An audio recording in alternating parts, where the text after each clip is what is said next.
All right, I think the recording is in progress. I'm Natalie. I'm one of the adult services librarians here at Highland Park Public Library, and I'm just going to quickly plug our adult summer discovery game board, which I will send out to everyone after this program. There are different activities that you can do in the Oceans of Possibilities theme, and for every 4 activities that you do, you can come to the library and get a prize. And one of the activities is attend a library program, so you could check that off. And another is cook a new recipe. And after this evening's program, you will definitely be inspired to do that. And then you're halfway to your first prize. So I'll be sending that out. As I mentioned before, I will also send out a recipe sheet and a resource list. So don't stress about taking notes or remembering everything, because you'll be getting some more resources later on. There's also another fun culinary program coming up as part of the summer discovery program, and that's on Monday, August 8th, in 2 weeks. It's here at the library in the meeting room, and it is summer mocktails. So my colleague Sherry and I are going to make some mocktails for everybody to try with some seasonal fruit flavors in them. And then we'll have a lot of different ingredients that you can use to create your own mocktails. We'll have some recipes. You can also go off book and just create your own. So that should be fun. You can register on our website, and I'll include information about that. All right. Now I'm really, really happy to introduce tonight's presenter, Alex Levine. He is a retired chef residing in Princeton, New Jersey. And in his 30-year career as a chef, he worked for several well-known Bay Area restaurants, as well as caterers and fancy food stores, before moving to Princeton in 2002. Most recently, he managed the Prepared Foods Department at the Whole Earth Center in Princeton from 2007 to 2019, which was a vegetarian operation, but he never let go of his seafood-loving roots. From the time that he was 5 years old, he learned to catch, clean, and cook the bounty of the Long Island Sound and Eastern Long Island's Peconic Bay, bottom fishing for blowfish, kingfish, weakfish, porgies, dogfish, sea robins, flounder, and eels, as well as jigging for bluefish and casting for striped bass under the full moon, and ankle deep in mud digging for hard and soft shell clams and gathering mussels at low tide. And he's still very excited when he can find and enjoy the bounty of the mid-Atlantic waters. And I'm particularly lucky that Alex Levine is my dad, and I've also been ankle deep in the mud with him, digging for those clams, and everything that I know about seafood I learned from him. So I'm just thrilled to be able to share his knowledge with all of you this evening. All right, I'm gonna mute myself and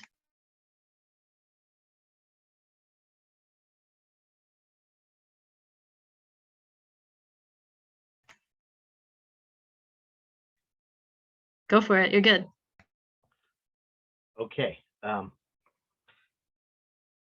Sustainable is a really important word when we think about the fish that we buy and the fish that we eat.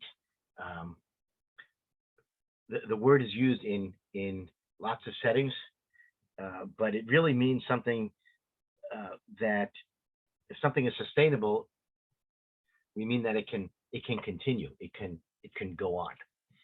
And there is ample evidence from around the world that if we keep taking advantage of the bounty of our oceans and bays, then we won't have any more fish.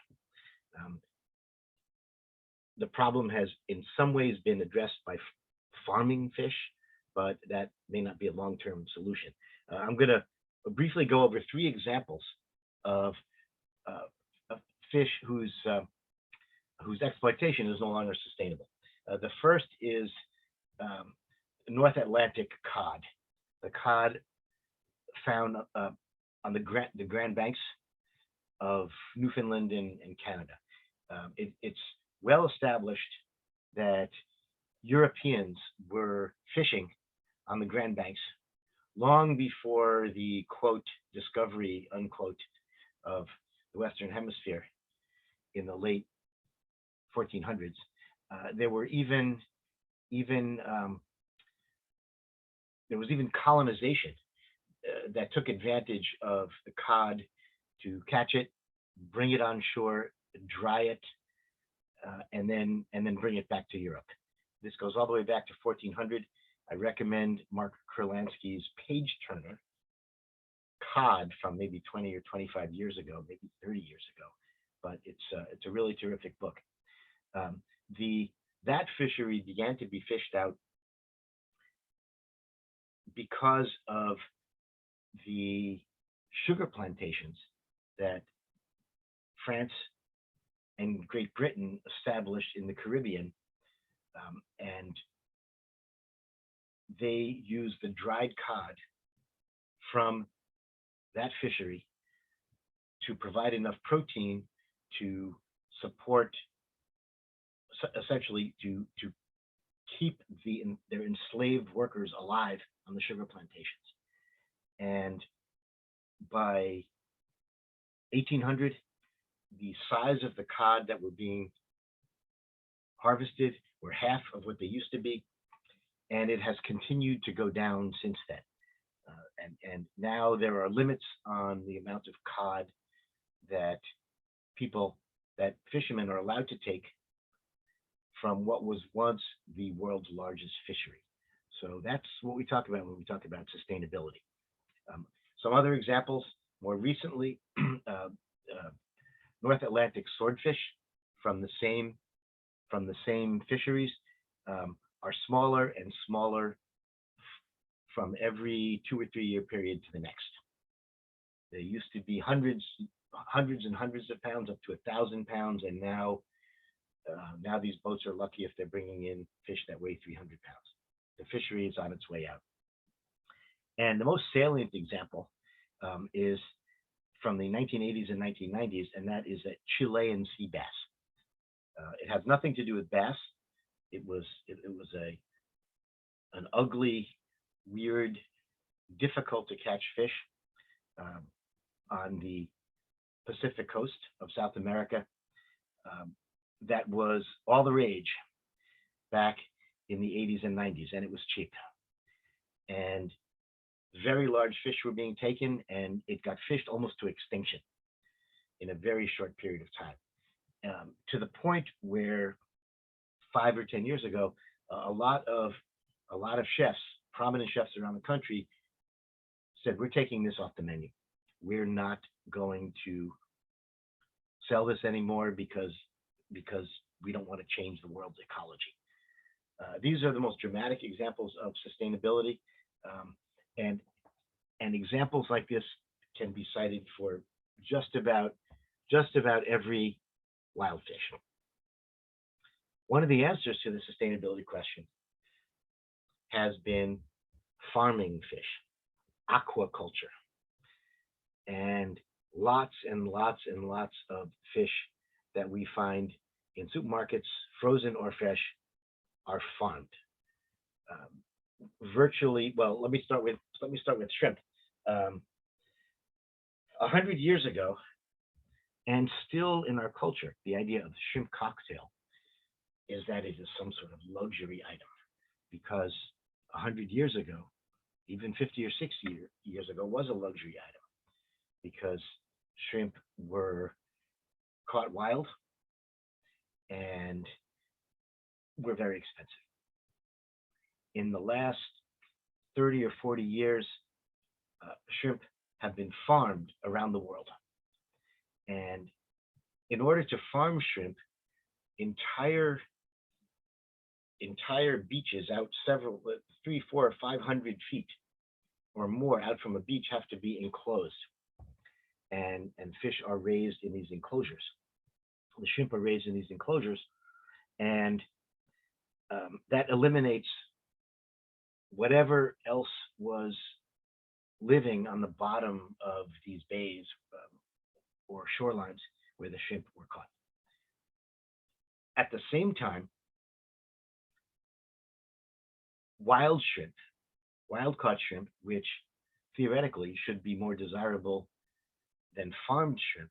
Wild caught shrimp are caught in such a way that the seabeds from which they're taken are destroyed as the nets go over them. So, I say this is a conundrum because we want to eat these things. We want them in the stores, but neither process, wild catching shrimp wild or farming them, is great for the places where either the farming or the trawling is done. There is such a thing, and you will see this on the bags of shrimp that you see in the stores, BAP, Best Aquaculture Practices Certification. And this is something that seafood producers pay to receive. So it's somewhat problematic. But as best as I can tell, by and large, there is something to be said for it. There are different levels of best aquaculture practices that apply to salmon as well. So this is something to keep in mind. One more thing about farming salmon. A lot of restaurants will advertise that or put on their menu that their salmon is Faroe Island salmon. The Faroe Islands are an archipelago in the North Atlantic that have become almost one gigantic salmon farm. And because the waters in which they raise salmon there, they farm them, are so expansive. It's just about the best farmed salmon we can find. In connection with my preparation for this evening, I bought some king salmon from Alaska this week, and it's something that we should all treat ourselves to every once in a while. It's more than twice as expensive as the farm salmon you'll find, but it's really good. If you're a fan of salmon, then you should treat yourself.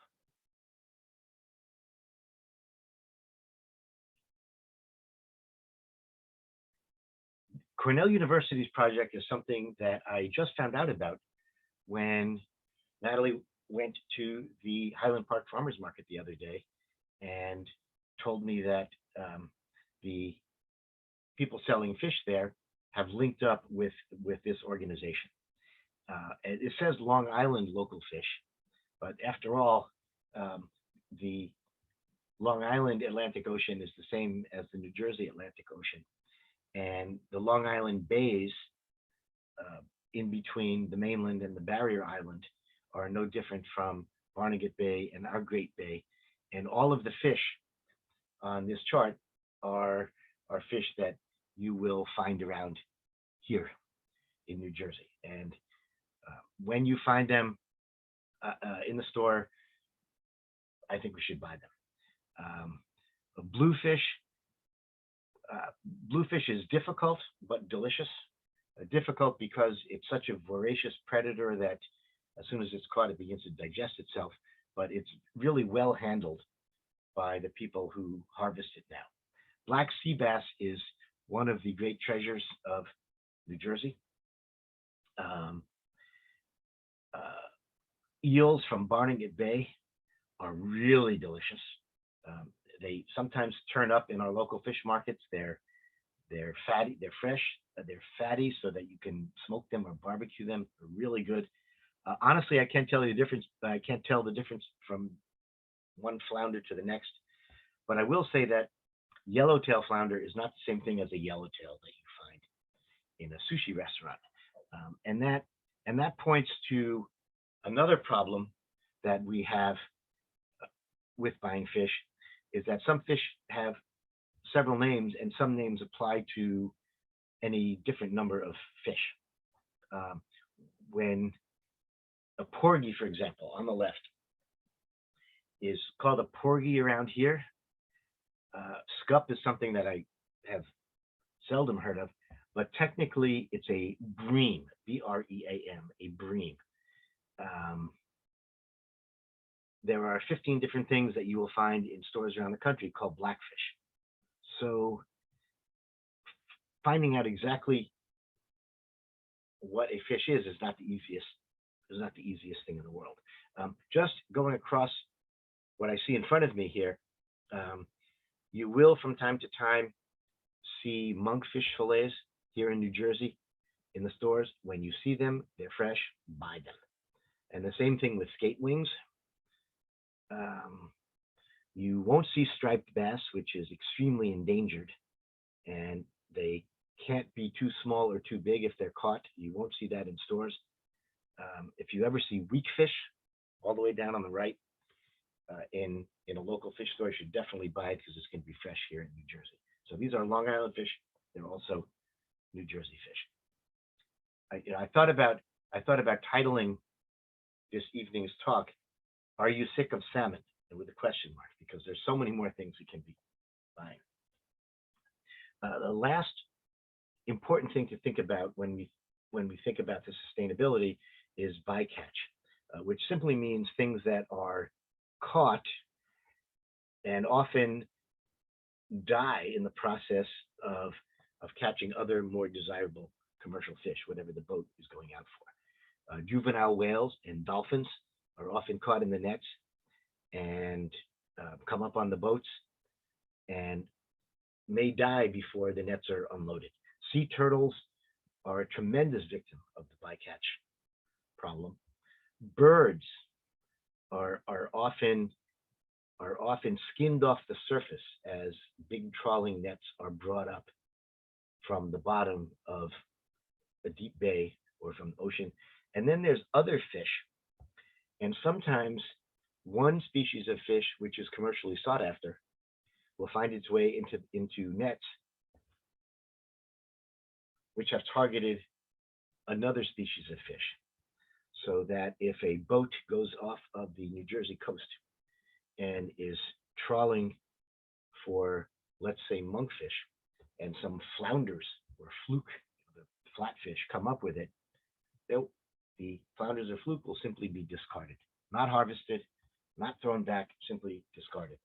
And this is one of the things that people who are keeping their eye on our fisheries are paying a lot of attention to.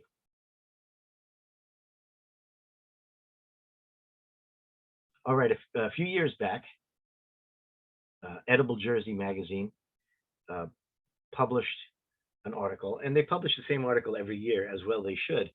And these were the main takeaways from the article. And these slides will be available to everybody.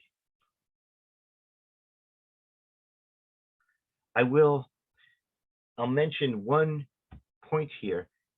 Eat lower on the food chain. This is not only because we don't want to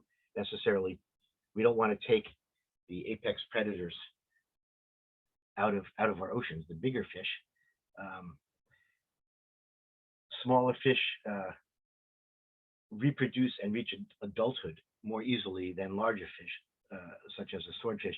But eating lower on the food chain is also important for our own health. I don't have this in here anywhere, because generally speaking, the higher on the aquatic food chain a particular species is, the more mercury its flesh will contain. Don't eat swordfish or tuna every week. Now, some people will say eat, and this may be in this presentation somewhere, eat canned sardines, eat jarred herring and things like that. And there is something to be said for that, because even bluefish, which are, I mentioned, very voracious, contain a lot of mercury. So we have to understand that our waters are polluted, and fish, while healthy for us, is something, like most things, that should be enjoyed in moderation.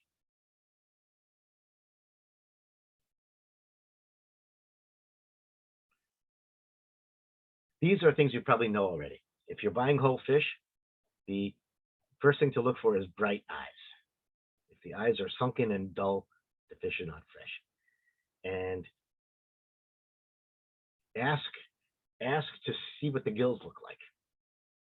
The gills are bright red, the fish is more fresh because that's blood. If they're brownish, then they have been out of the water for longer than you want. And if you see fish fillets on top of ice, what you want them to look shiny. And the bloodline, which is the dark thing that runs down the middle of fillet in certain species, should be reddish, not brown. And sometimes previously frozen on a sign in a market, particularly supermarkets, will be so small that you can't even read it. It'll be like the bottom row of a chart in an eye test.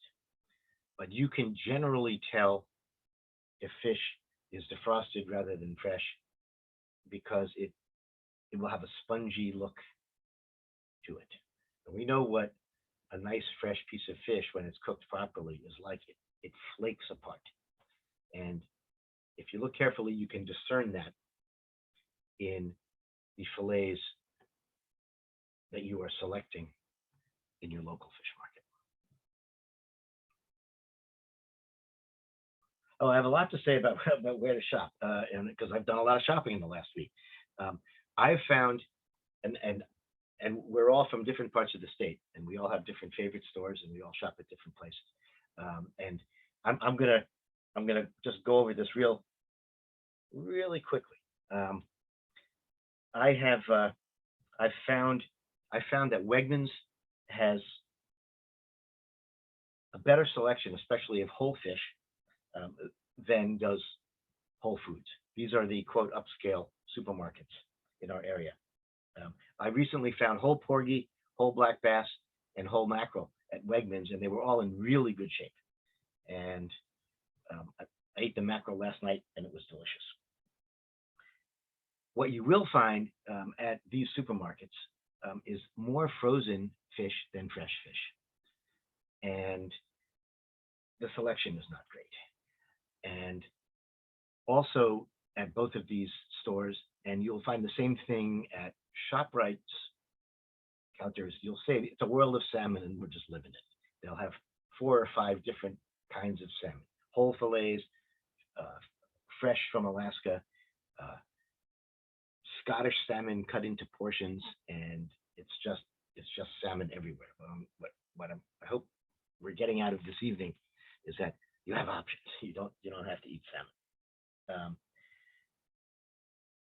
Also, and I hope I don't get sued for this, I find at Wegmans and Whole Foods that the people who are selling you the fish aren't really fish people. They're working the counter, but if there were a licensing exam for fishmongers, they wouldn't necessarily pass the exam. You want to go to a place where the people really know the fish and can help you with cleaning and cutting and filleting and taking the skin off and all those things that you might want. I've done a fair amount of shopping at the large Asian supermarkets, and if probably quite a number of you are in Highland Park, you have access to these supermarkets. Most of what you find there is defrosted, even the whole fish, and sometimes you'll see 5 or 6 entire fish still in their block of ice, and so that's a giveaway.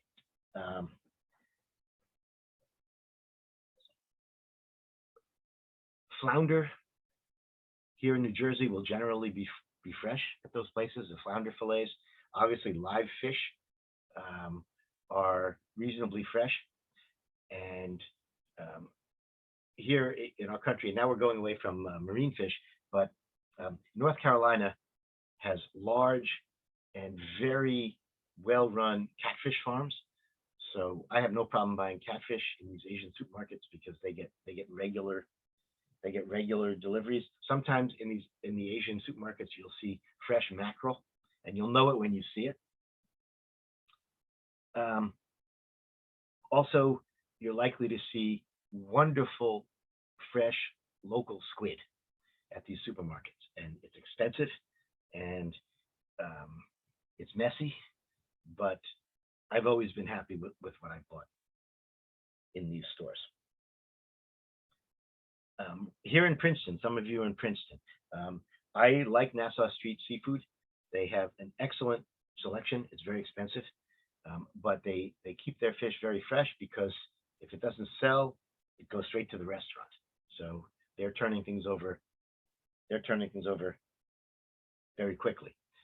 At McCaffrey's here in Princeton, you will find from time to time a local, fresh New Jersey black sea bass, a really good New Jersey flounder, and excellent monkfish fillets. You might sense a theme. I love to eat monkfish, and I cook it in a lot of different ways. But it's one of our local fish, and it's definitely worth looking for.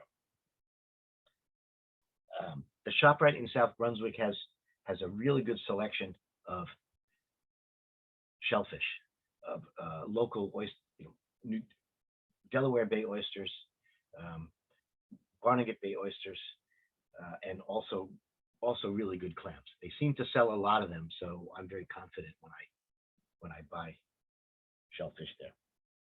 Okay, let's see what's next. Okay, now there are a lot of independents, and I've been to the first 4, because I wouldn't tell you to go to a place that I've never been to. For those of you who go down the shore, who make your way to Burlington County for whatever reason, who head out to Pennsylvania, the Delaware Water Gap, or so the first 3, these 3 places in Egg Harbor, Mount Holly, and Lebanon, I recommend. I've been to all of them, and I talked to them this week, and they all told me that there were certain things that they don't have, but they can get them. So these are really good places that will take care of you. Finally, there's Local 130 Seafood based in Asbury Park. They are a wholesaler and a retailer who delivers. I've had fish delivered to the house here from them, and the fish is fabulous. So they're people you can look up. There is Catch of the Hamptons at the Highland Park Farmers Market. Again, the Hamptons is the east end of Long Island, and that's really the same fish that we get here in New Jersey. It's the same species, and I've heard good things about them. And then I have, in the down the shore category, if you are down the shore for a day or 2 or 3, there are innumerable small processors around the Barnegat Bay. Some of them are wholesalers, retailers, and restaurants. And I've been to some of them, and you can shop there with confidence. Just make sure that you bring a cooler with ice packs in it, or ask them for a bag of ice. But you won't be sorry if you shop at any of these places ringing Barnegat Bay. All right, one of the things that was advertised was that, like, how do you cook fish without stinking up your kitchen? Well, the best option is to grill outside, and make sure your windows are closed so the smell can't come in. So that's one. Okay. Second, when you fry, and who doesn't love fried fish, cut your fish into small pieces, and you'll see that in our slides about cooking that are coming up. Cut your fish in small pieces, cross-ventilate, that is, open all your windows. Fry quickly in small batches in plenty of oil that's sufficiently heated, because then it cooks quickly. Then what you're doing is browning the outside and cooking the water out. If your oil is not hot enough when you fry, or if you put too much in at one time, which will drop the temperature of the oil, then you're gonna have a soggy, smelly mess. And then finally, leave your windows open for a while. And that's really all I can tell you, except for one more thing, right? What do we have? What's next? When baking, okay. This is pretty simple. Put things in a hot oven and make sure they're dry before you cook them. Put your rack in the top of your pan on the top of the oven, and then at the very end, switch to broil, which kind of crisps up the top. But if you bake in a hot oven, it's spending less time in the oven, and it won't smell as poaching. All Natalie could find was a picture of a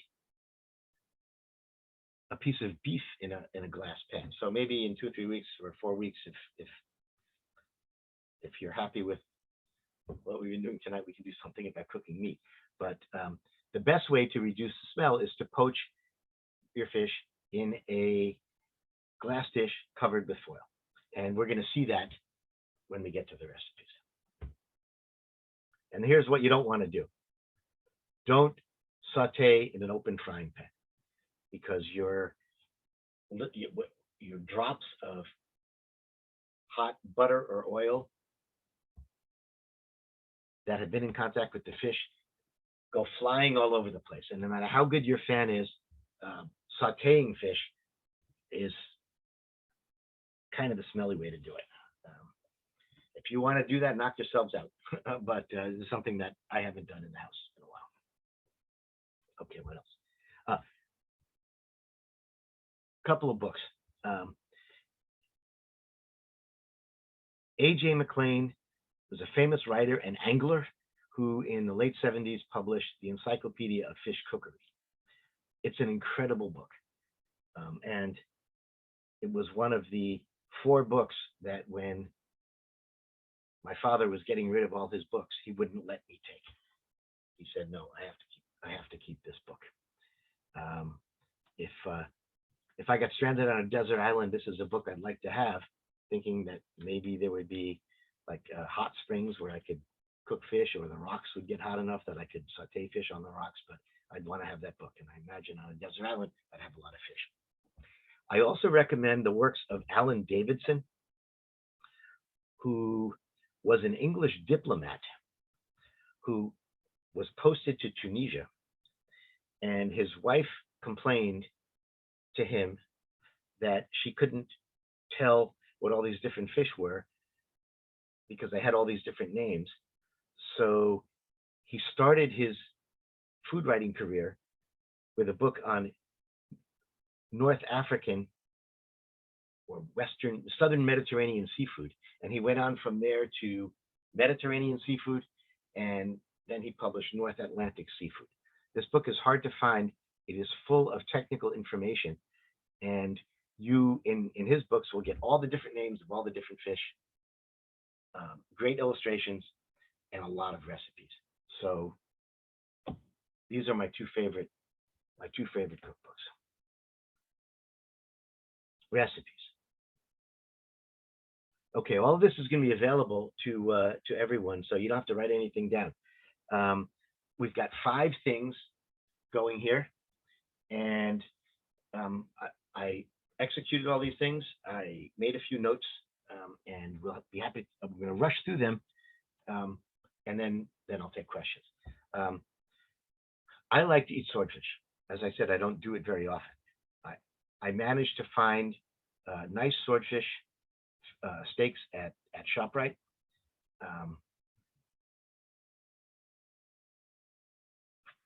And I cut off the skin, although they would do that for you. And here's how we grill them. Very simple: salt, pepper, and a little oil. So this is what it looks like to start. You'll see the salt and pepper on the top. I've got my grill, as I said, honking hot. And I think I have an illustration of a fish turner. And if I don't, I'll get it in a couple minutes to show you. It's a particular kind of spatula. It's very thin and used to turn things. So here we go.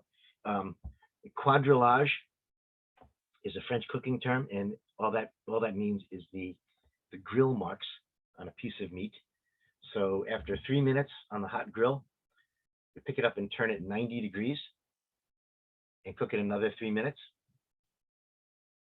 And we can come back later to how long to cook it. Okay, that's what it looks like after you've got the quadrillage. You've been cooking the fish, but you've been doing those sexy grill marks that will impress your guests. Okay. Turn it over, cook it a little longer. And at the last second, I threw in the thing in number 10. Serve immediately with lemon or buy a little sea urchin and mix it with butter, and then you put that on top. That's um, your elegant finish for that. That's grilling. Okay, I said we would talk about frying, and I said use small pieces. And you'll see what I've done here is that I've cut each shrimp into 3 or 4 pieces so that they will cook quickly. Okay, so we've done that. And that's, if you just want to see the size of the shrimp, that's a chopstick on my cutting board. Okay. Now you can do, if you want to fry fish, you can do the classic flour egg wash breadcrumbs, or you can batter. The problem with breadcrumbs, and especially with batter, is that you kind of wreck your oil. Whereas if you do what we're doing here, which is just flour, then you can save your oil for 2 or 3 or 4 times if you cook at the right temperature, and your oil won't go bad. And you don't want to use all your oil. So this is my mix.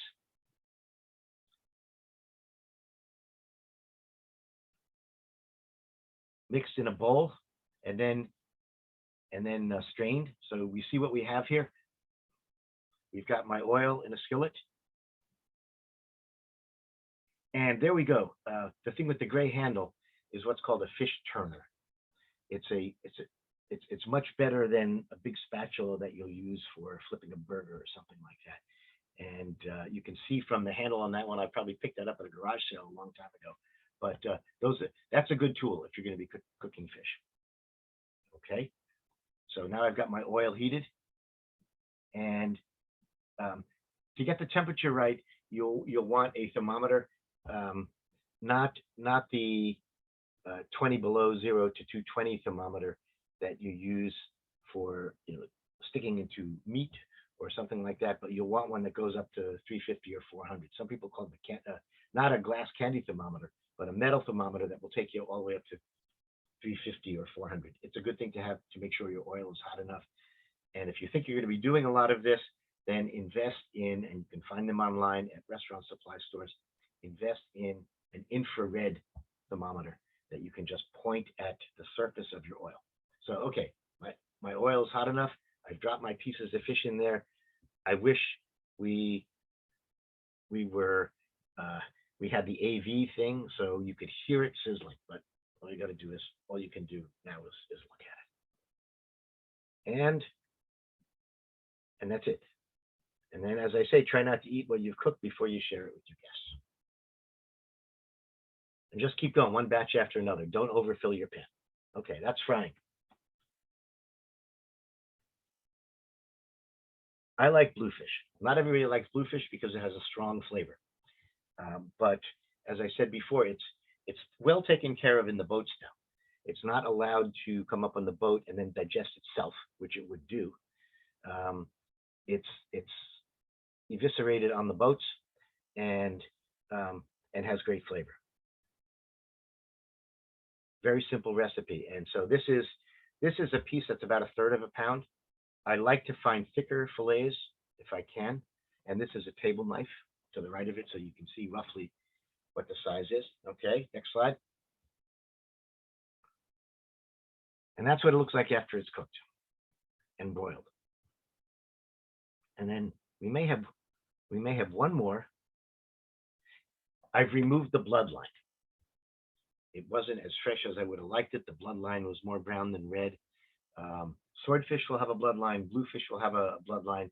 And if you're getting big pieces of bluefish, you can ask your fishmonger to take the bloodline out. It's nobody's favorite part to eat.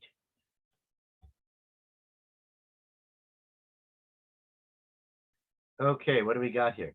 Oh, this is the poaching part. This is a delicious and really easy dish. That's a tomato sauce that I made. You can use something from a jar, whisk in a little bit of cream. What you see on top is the leaves from red chard, rather small. Sometimes you can find a very large chard. You take the ribs out, and then you have leaf as big as my 2 hands. When you have smaller pieces, you have smaller pieces. But it's pretty easy. Okay, what's next?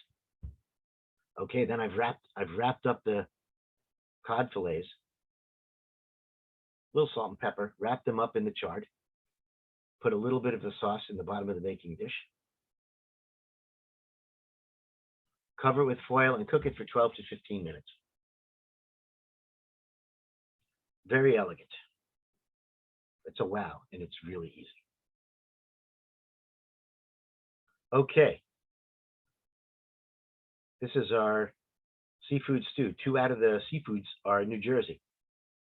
What we have on the upper left is some shrimp, because I had shrimp around the house. On the upper right are local clams, hard shell clams, little necks, cherry stones. A little necks are too little, so use what they call cherry stones. And then tucked in the middle there are pieces of a monkfish fillet. I've also got onions, bell peppers, garlic, a little bit of jalapeno on the lower left mixed with the bell pepper, and tomatoes. And this is a quick dish. Saute everything together in a pan that you can cover, in a high-sided pan that you'll be able to cover.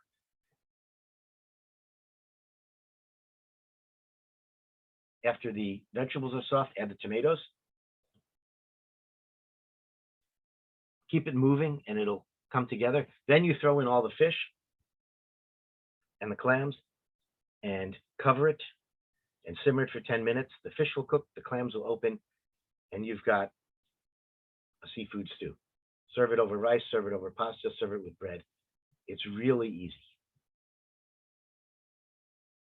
It's not intimidating. And that's it. Okay. We've covered a lot of ground. I've gone kind of fast, and I'm happy to answer any questions anyone might have. Got to unmute yourself. You don't have to put your video on, but unmute yourself, and I'd be happy to take your questions. I have a question. Shoot. I got kind of confused at the beginning about which is better to buy, the wild or farmed. Well, with salmon, you definitely want wild salmon. There's no question about it, except that it is terrifyingly expensive, particularly during the summer season where there's king salmon from Alaska, which has to be up over $30 a pound now, or around $30 a pound. Everything is more expensive, so fish gets a little more expensive. It's everything is more expensive, but I buy farm salmon. I buy Atlantic farm salmon, and I use it in a variety of applications. It's not the best thing, but if you can find Icelandic salmon or Norwegian salmon, it's probably better than the most of our Atlantic salmon, which comes from Chile, or comes from South America. Okay. It's probably the Atlantic species that they're farming in Chile, and that's the best I can say. Now, as for shrimp, generally speaking, farmed shrimp from the New World, from Mexico or Ecuador, is pretty clean. Mm-hmm. Farmed shrimp and the other like big producers are India and Thailand, are not as clean as Ecuador or Mexico. When you can find, and now is the time, June, July, August, fresh shrimp from North Carolina, snap it up. It's because it's worth what you pay for it. It's sort of like when in this house I used to buy Rainier cherries that were so expensive. And I would tell Natalie and her sister and their mother, treat these like they're chocolate truffles. Don't eat them by the handful. So buy the North Carolina shrimp and cook it very simply. Even just drop it in, put it in a pot with cold water, bring it to a boil, cold, and turn it off. Put the cover on, and then eat it in 5 minutes. Just peel it like that, because North Carolina shrimp, wild North Carolina shrimp, is really a treat. Thank you.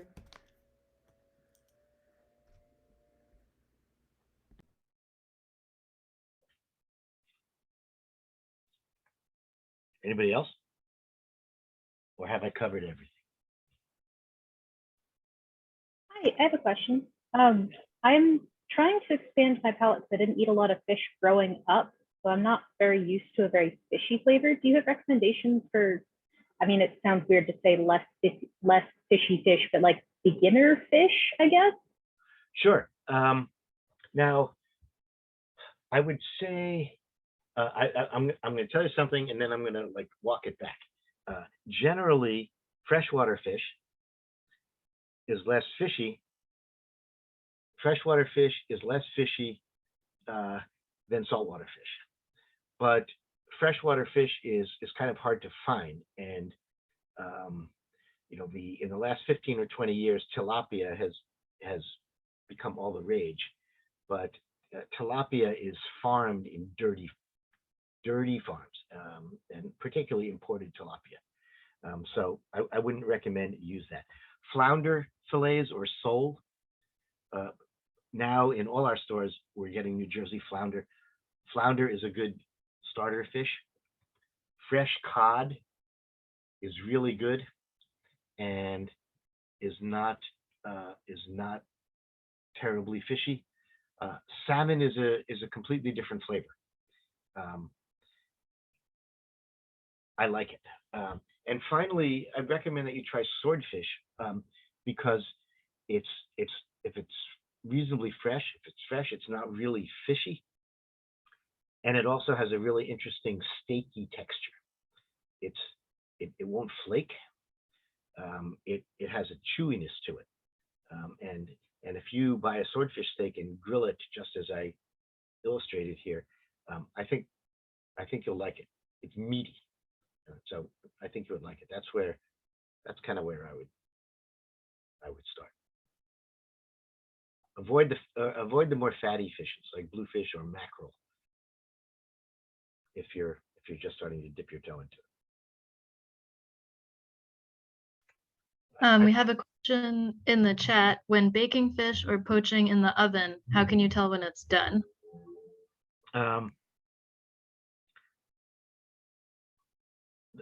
That's a really good question, and a lot of that comes with experience. If you're poaching it covered, let's say in a baking dish, you're fortunate in that you're cooking in such a way that you've got wiggle room, that it's harder to overcook than if you're just baking it. I would say a rule of thumb is that if you're baking it, if it's an inch, you need about 15 or 16 minutes. If it's 3/4 of an inch, you can drop that down to 12 minutes. And the way to tell if it's done, now I've got the arcane knowledge that you learn in restaurants, that you can just push a steak and tell whether it's medium rare or medium. If you push your finger into a piece of fish just lightly, and it's still, the depression from your finger stays there, then you need to cook it some more, because then it's too raw and mushy. But if it tightens up around the outside, then it's likely to be done. And if you take it out and let it sit for a minute, put a piece of foil on top, let it carry over and finish cooking. I just saw another question. Flounder in the chat. Yep, the question is, I sometimes see fish like flounder originating from China. Is this safe to eat? I'll answer that question, and then I'll go back to the one before. Okay. I'm not, well, there are flat fish, and I don't know whether this is a whole fish or fillets that you're seeing.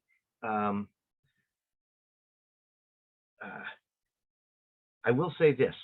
I will, and it's about one of our Asian supermarkets in the area, and they were selling flounder fillet, what looked like flounder fillets, and they were inexpensive. And one day, I bought them. They were labeled flounder fillets, but on my receipt, it said fresh baza fillets.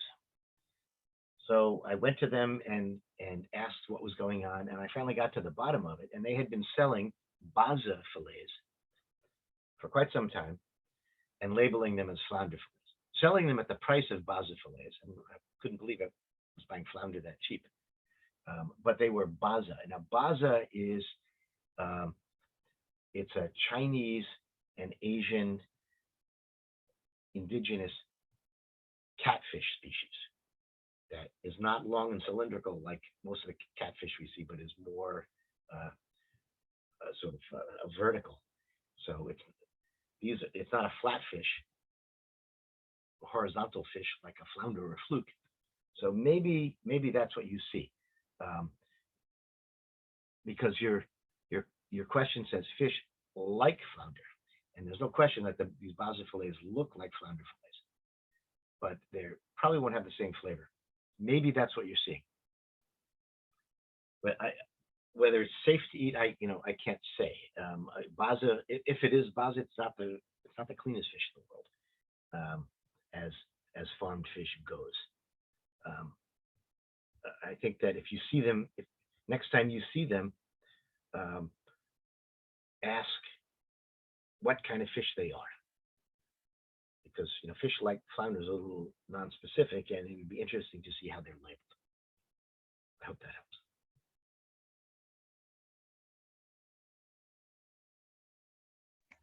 Okay, there's another question in the chat. A fun question. What was Okay. the best fish-centric meal you ever had? There have been several, but I recently dug up. I just unearthed in my office a card from a meal that I was unexpectedly treated to in New York something like 20 years ago, at Brûlé, David Brûlé's restaurant down in Tribeca. And I wrote down what I had, the first course and the second course. And I remembered it when I saw this thing. So I'll tell you, my appetizer was sea urchin under a briny egg custard that had some really good fish brine in it with caviar on top. That was my appetizer. And my main course was a sea bass fillet. And you'll often see fish fillets crusted with very thinly sliced potatoes put back on like scales. Well, what they did there was, instead of using potatoes, they used like very thinly sliced sea scallops. That was the crust on the sea bass. And it was served on top of a gingery risotto with a sauce, sort of like an emulsion of fish and tomatoes, like fish soup or bouillabaisse.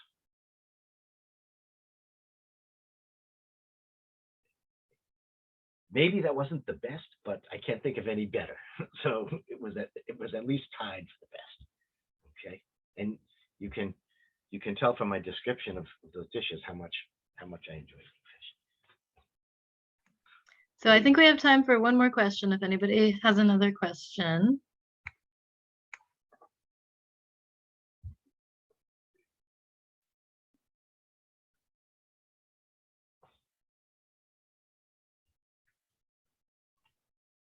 Okay, I'm going to ask the last question, which is, could you talk briefly before we wrap up about making your own gefilte fish, which is something I'm curious about, but afraid. And I wonder if other people here might also be curious, but afraid. I've never made my own gefilte fish. Both of my grandmothers made gefilte fish, and the one who lived in Brooklyn used to say, she goes, I make it because I have to make it. She goes, not just my house, but the whole neighborhood stinks. Right? And to make gefilte fish, the hardest thing about making gefilte fish, as far as I can tell now, and if anyone who is here with us has done it, is that it's very hard to find the freshwater here in this country, to find the freshwater fish that is used to make traditional gefilte fish. Fresh whitefish, fresh pike, and fresh carp. Particularly the pike and the carp are not easy to find. I've never tried, and that will create the problem that was one of our early slides. How do you cook fish without stinking up your whole house? Well, one way to do it is to not cook gefilte fish, because these are fairly fatty fish. You're making them into dumplings, and then you're boiling them for a long time. So that steam that escapes your pot while you're boiling your dumplings, that's gonna leave its mark in your house. Other than that, I don't know. I mean, I think that start searching for the necessary fish ahead of time, or contemplate substitutions. Okay, well, I've never gone down that road, so. Thank you. Maybe we can go down that road next year with the fan on. Thank you so much for sharing so much knowledge about seafood. I learned a lot. I think everyone here learned a lot. I will be sending out all those recipes and a resource list, and hopefully this recording will be on the library's YouTube channel, so you can revisit it. You can share it with your friends. I want to mention for anyone who hasn't been in the library lately that we have a huge and newly reorganized cookbook collection with lots of recipes for fish and other delicious foods, so come check it out. You can come to the library and pick up your Oceans of Possibilities Adult Summer Discovery game board to get prizes. You can register for our summer mocktails workshop in 2 weeks on Monday, August 8th here at the library. And if you want to keep thinking about fish, we're showing a documentary tomorrow night in the meeting room called Blackfish. It's about a killer whale who actually killed some people, and it's about the marine park industry. So a different angle on fish. But yeah, thank you all for being here. Thanks again to Alex for doing this, and I hope everyone has a great night.